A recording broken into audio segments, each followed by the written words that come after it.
গল্পের শুরুতে আমাদের জানানো হয় যে হাজার হাজার বছর ধরে লর্ড বুদ্ধ পুরো ব্রহ্মাণ্ডের দেখাশোনা করছেন। তিনি অমর এবং স্বর্গে বসবাস করতেন। নরকের রাজারা পৃথিবীর কাজকর্ম পরিচালনা করতেন, আর ড্রাগনরা সমুদ্রের ওপর শাসন করত। সবকিছুই সঠিকভাবে চলছিল এবং মানুষ দেবতাদের সম্মান করত এবং তাদের নিয়ম মেনে চলত। এক রাতে একটি জাদুকরী পাথর থেকে একটি ছোট্ট বানরের জন্ম হয়। সেই বানরটি খুব দুষ্টু ছিল। প্রথমবার যখন সে নিজের চোখ থেকে লেজার বের করার ক্ষমতা আবিষ্কার করে, তখন সে অনেক উত্তেজিত হয়, কিন্তু অজান্তেই তার লেজার স্বর্গের সম্রাটের প্রাসাদে পৌঁছে যায়। এতে সম্রাট ভীষণ রেগে যায় এবং তাকে একটি সাধারণ বানর ভেবে মেরে ফেলার আদেশ দেন। ঠিক তখনই লর্ড বুদ্ধ সেখানে উপস্থিত হন। তিনি সম্রাটকে বলেন যে এই বানরটি অত্যন্ত শক্তিশালী এবং এর জন্মের পেছনে একটি বিশেষ উদ্দেশ্য রয়েছে, তাকে সেই উদ্দেশ্য পূরণ করতে দিতে। এটি শুনে জেড সম্রাট লর্ড বুদ্ধের কথা মেনে নেন। পৃথিবীতে সেই ছোট বানরটি যখন তার মতো অন্যান্য বানরদের দেখতে পায়, তখন সে খুব খুশি হয়। সে তাদের দলের অংশ হওয়ার চেষ্টা করে, কিন্তু তারা তাকে মেনে নিতে চায় না। তখন সে প্রবীণ বানর নেতাদের একজনকে মুগ্ধ করার চেষ্টা করে। প্রবীণ বানর তাকে বোঝায় যে নিয়ম মেনে চলা আমাদের কর্তব্য। কেবলমাত্র স্বর্গে থাকা অমর জীবদেরই নিয়ম ছাড়া জীবনযাপনের স্বাধীনতা রয়েছে। এটি শুনে সেই বানর বলে, একদিন আমিও স্বর্গে অমর জীবের মতো বাস করব। কিন্তু প্রবীণ বানর তাকে উপহাস করে বলে, তোমার সীমার মধ্যে থাকো। ঠিক তখনই একটি দৈত্য তার গুহা থেকে জলপ্রপাতের মধ্য দিয়ে এসে একটি ছোট বানরকে ধরে নিয়ে যায়। এতে প্রবীণ বানর ছোট বানরটিকে এজন্য দোষারোপ করে এবং তাকে জঙ্গল থেকে বের করে দেওয়ার কথা বলে। এতে ছোট বানরটি রেগে যায় এবং জঙ্গল থেকে ফিরে এসে নারকেল দিয়ে নিশানা করার অনুশীলন করতে শুরু করে, যাতে সে নিজের শক্তি পরীক্ষা করতে পারে। অনেক বছর কেটে যায় আর সেই বানরটি বড় হয়ে ওঠে। এখন তার নিশানা অনেক নিখুঁত হয়ে গেছে। বানরটি বড় হয়ে শক্তিশালী হয়ে উঠেছে, কিন্তু সে খুবই একা। তার খোঁজ খবর নেওয়ার মতো কেউ ছিল না। একদিন আবার সেই দৈত্য বানরদের ধরে নিয়ে যাওয়ার জন্য আসে এবং একটি ছোট বানরকে ধরে ফেলার চেষ্টা করে, কিন্তু তখন মিস্টার বানর তাকে বাঁচানোর জন্য সেখানে উপস্থিত হয়। মিস্টার বানর দৈত্যটিকে থামানোর চেষ্টা করে, কিন্তু কোনো লাভ হয় না। দৈত্যটি আবারও একটি ছোট বানরকে ধরে নিয়ে যায়। তবে এইবার মিস্টার বানর পুরোপুরি আত্মবিশ্বাসী ছিল যে সে দৈত্যটির মুখোমুখি হয়ে বাচ্চাটিকে বাঁচাবে, কিন্তু তার কাছে কোনো অস্ত্র ছিল না। তাই সে সমুদ্রের রুলার ড্রাগন কিং এর সাম্রাজ্য থেকে একটি অস্ত্র আনার সিদ্ধান্ত নেয়। ড্রাগন কিং, যিনি আবহাওয়া নিয়ন্ত্রণ এবং সমুদ্র রক্ষা করার দায়িত্বে ছিলেন, তার রাজ্যে মিস্টার বানর প্রবেশ করার পরিকল্পনা করে। প্রবীণ বানর তাকে এটা করতে মানা করে, কিন্তু সে শোনে না। সমুদ্রের নিচে ড্রাগন কিং এর সাম্রাজ্যে আমরা দেখি যে ড্রাগন কিং তার প্রজাদের একটি শক্তিশালী জাদুকরী লাঠি মানে ম্যাজিক স্টিক বিষয় বলছে, যা বহু শতাব্দী ধরে সেখানে রয়েছে।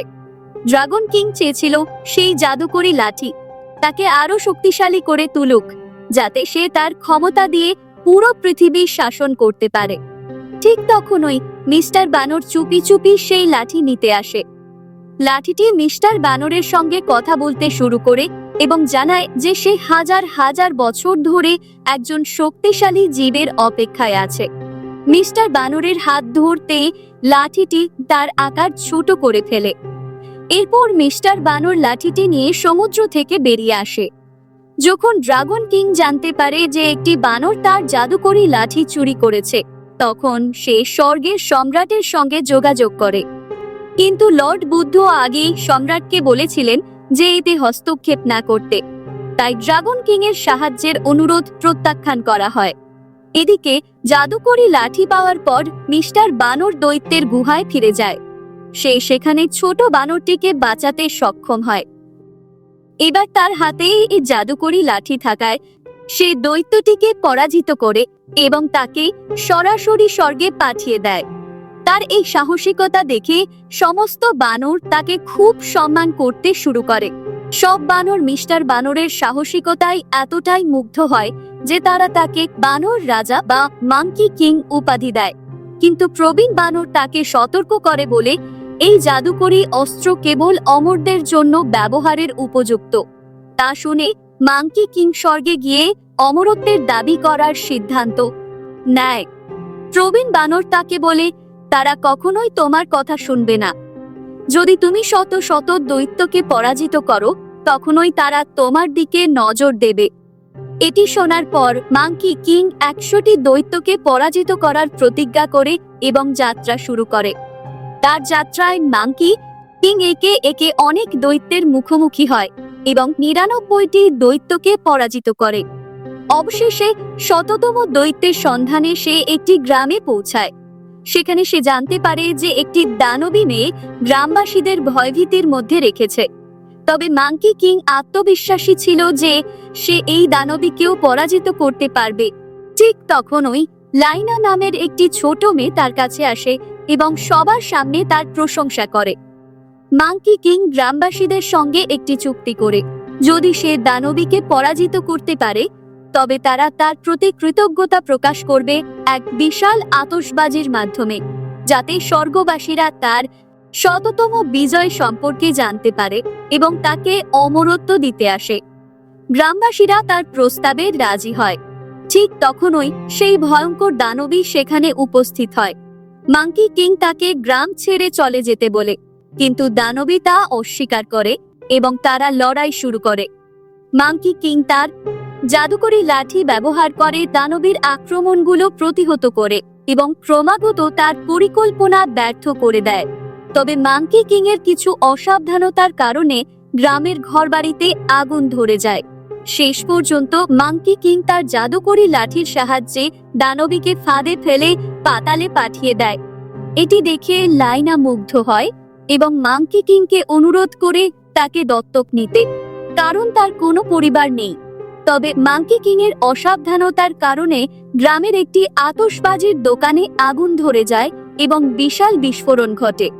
যদিও গ্রামবাসীরা প্রতিশ্রুতি অনুযায়ী তার প্রতি কৃতজ্ঞতা প্রকাশ করে।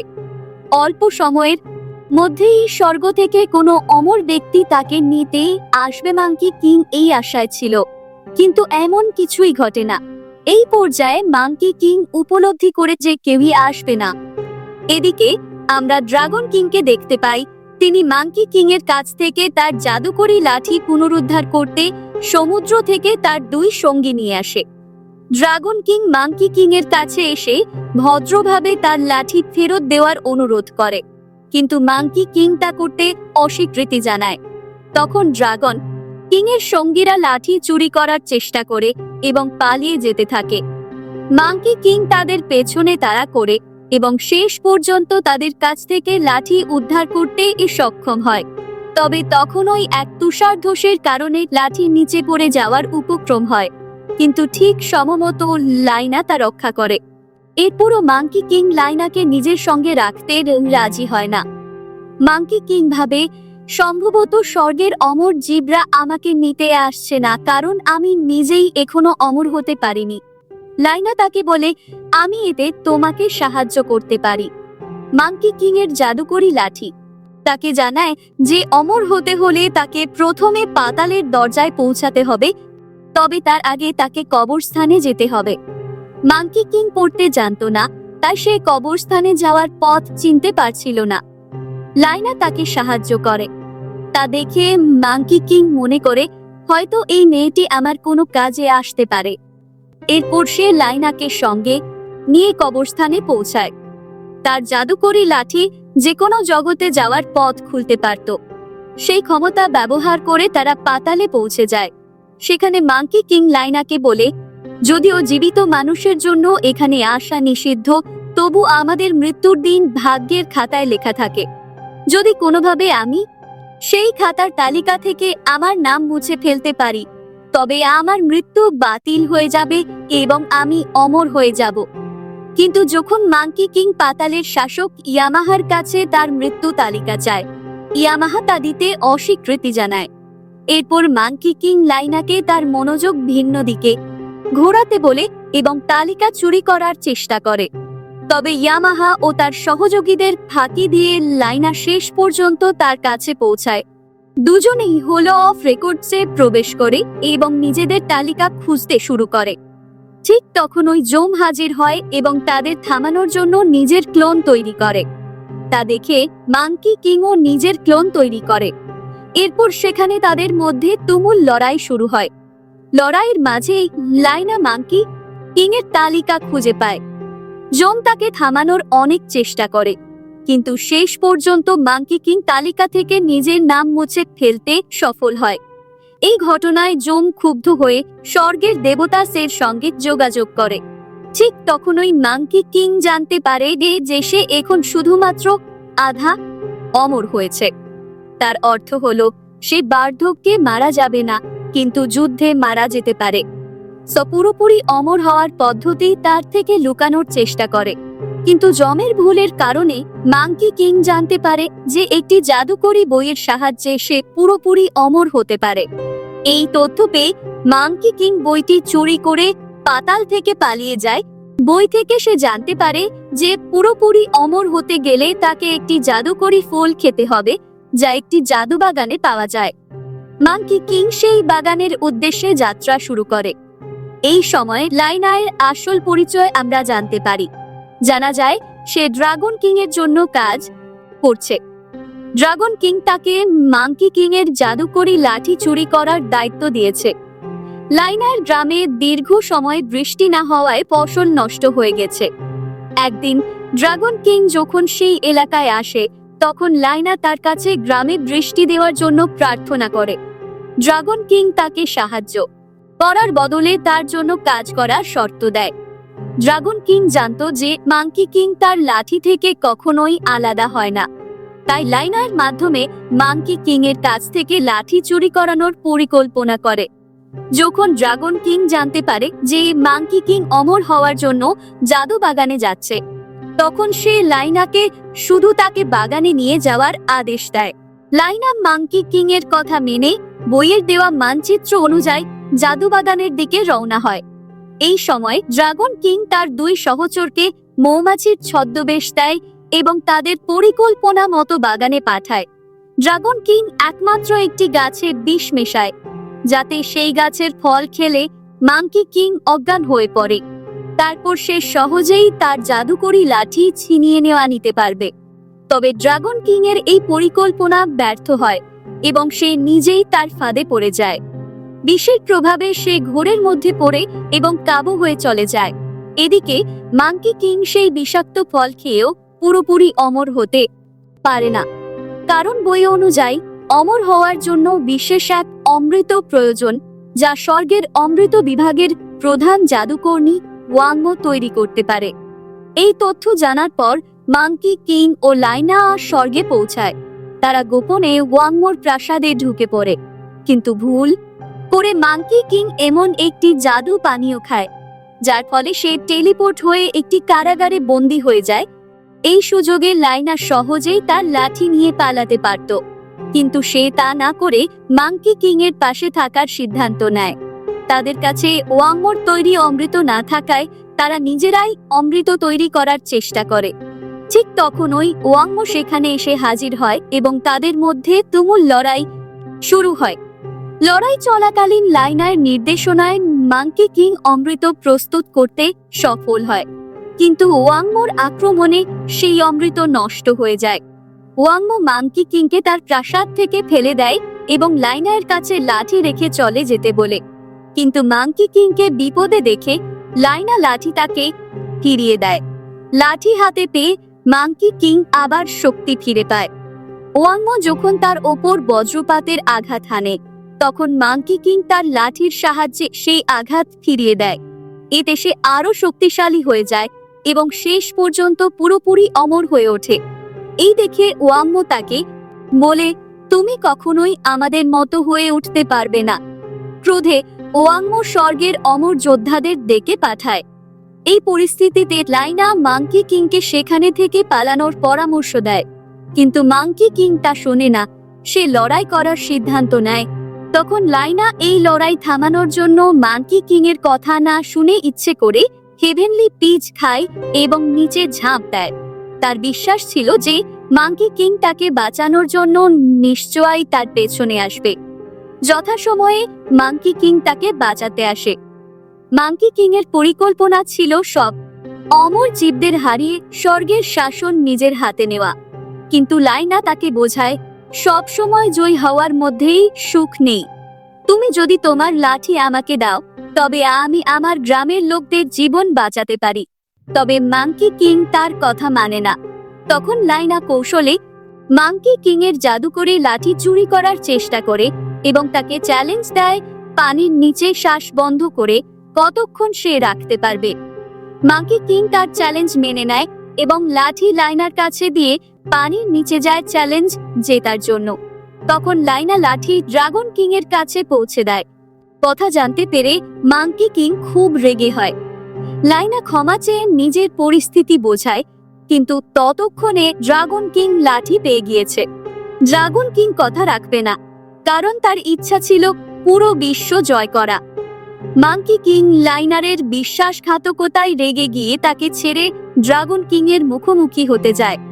ড্রাগন কিং জাদুকরি লাঠি পাওয়ার পর খুব খুশি হয় এবং তার ক্ষমতা কাজে লাগিয়ে আরো শক্তিশালী হয়ে ওঠে। এরপর সে পৃথিবীতে সন্ত্রাস ছড়ানো শুরু করে এবং নিজেকে সবচেয়ে শক্তিশালী ভাবে। ঠিক তখন মাঙ্কি কিং তার লাঠি ফেরত পেতে ড্রাগন কিং এর সামনে হাজির হয়। তাদের মধ্যে তুমুল লড়াই শুরু হয়। এদিকে লাইনা মাঙ্কি কিং এর সাহায্যের জন্য একটি কৌশল বের করে। সে ড্রাগন কিংকে মিথ্যে বলে যে বজ্রপাত মাঙ্কি কিং এর সবচেয়ে বড় দুর্বলতা, শুধু এর মাধ্যমেই তাকে পরাজিত করা সম্ভব। ড্রাগন কিং এই কথা বিশ্বাস করে এবং মাঙ্কি কিং এর ওপর বজ্রপাতের আঘাত হানে। এতে মাঙ্কি কিং সমুদ্রে পড়ে যায়, কিন্তু সেখানেই সে নিজের লাঠি খুঁজে পায়। লাঠি হাতে পেতেই মাঙ্কি কিং বজ্রপাতের শক্তি শোষণ করে আরো শক্তিশালী হয়ে ওঠে। এরপর সে ড্রাগন কিং এর সঙ্গে লড়াইয়ে ভারী পড়ে। অবশেষে ড্রাগন কিংকে মাঙ্কি কিং সম্পূর্ণ পরাজিত করে। ম্যাজিক্যাল স্টিকের আঘাতে ড্রাগন কিং একটি ছোট প্রাণীতে রূপান্তরিত হয়ে ট্রান্সফরমারে পরিণত হয় এবং মাঙ্কি কিং এর সাথে যুদ্ধে হেরে যায়। এই জয়ের পর মাঙ্কি কিং নিজের শক্তির উপর খুবই অহংকার করতে শুরু করে এবং সে জেঠের প্রাসাদে আক্রমণ চালায়। তখন তাকে থামাতে জদ, জম এবং ওয়াঙ্গু সেখানে উপস্থিত হয়। তবে মাঙ্কি কিং এর শক্তির সামনে তারা একটুও দাঁড়াতে পারে না। মাঙ্কি কিং নিজেকে সর্বশক্তিমান ভাবতে শুরু করে। তার অহংকার দেখে লর্ড বুদ্ধ সেখানে উপস্থিত হয়। বুদ্ধ মাঙ্কি কিংকে তার সঠিক জায়গা দেখাতে চায়। লাইনা বুদ্ধকে বলে যে মাঙ্কি কিং এর মধ্যে এখনো ভালো দিক আছে, সে শুধু পথভ্রষ্ট হয়েছে। তখন বুদ্ধ মাঙ্কি কিংকে সঠিক পথ দেখানোর নির্দেশ দেয়। পৃথিবী এবং ব্রহ্মাণ্ডের কেন্দ্র সে 9টি প্রমাণ করার জন্য বুদ্ধ মাঙ্কি কিংকে চ্যালেঞ্জ করে। বুদ্ধ তার হাতের তালুর বাইরে মাঙ্কি কিংকে উড়ে যেতে বললে মাঙ্কি কিং চ্যালেঞ্জটি গ্রহণ করে। সে ভাবে এটি খুবই সহজ কাজ। কিন্তু যখন সে ব্রহ্মাণ্ড জয় করার চেষ্টা করে তখন দেখে পুরো ব্রহ্মাণ্ড লর্ড বুদ্ধের হাতের তালুর মধ্যেই রয়েছে। তার অহংকার ভেঙে যায় এবং বুদ্ধ তার ছড়িটি নিয়ে তাকে ধ্যান ও আত্মবিশ্লেষণের জন্য একটি পাহাড়ের মধ্যে বন্দী করেন। কোনো উপায় না দেখে মাঙ্কি কিং এই ধ্যান করার প্রতিজ্ঞা করে। বুদ্ধ লাইনাকে জানায় মাঙ্কি কিং এর ভবিষ্যৎ এখনো লেখা হয়নি। যখন সে প্রস্তুত হবে তখনই পৃথিবীর তাকে প্রয়োজন হবে। এরপরে বুদ্ধ সেখান থেকে চলে যায়। পাহাড় বন্ধ হওয়ার আগে লাইনা শেষবারের মতো মাঙ্কি কিং এর সঙ্গে দেখা করে এবং তাকে নিজের লক্ষ্য অর্জন করার জন্য উদ্বুদ্ধ করে। এরপর লাইনা তার ম্যাজিক্যাল স্টিক ফিরিয়ে দিয়ে আবেগাপ্লুতভাবে বিদায় নেয়। এরপর 500 বছর পেরিয়ে যায়। রক্ষসন নামের এক দানব পৃথিবীতে ত্রাস সৃষ্টি করে। তখন বুদ্ধের আদেশে মাঙ্কি কিংকে মুক্তি দেওয়া হয়, যেন সে রক্ষসনের বিরুদ্ধে লড়াই করতে পারে। এখন পৃথিবীর মাঙ্কি কিংকে প্রয়োজন এবং বুদ্ধের আদেশে মাঙ্কি কিং রক্ষসনের বিরুদ্ধে লড়াই করতে প্রস্তুত হয়। এর সঙ্গেই সিনেমাটি শেষ হয়।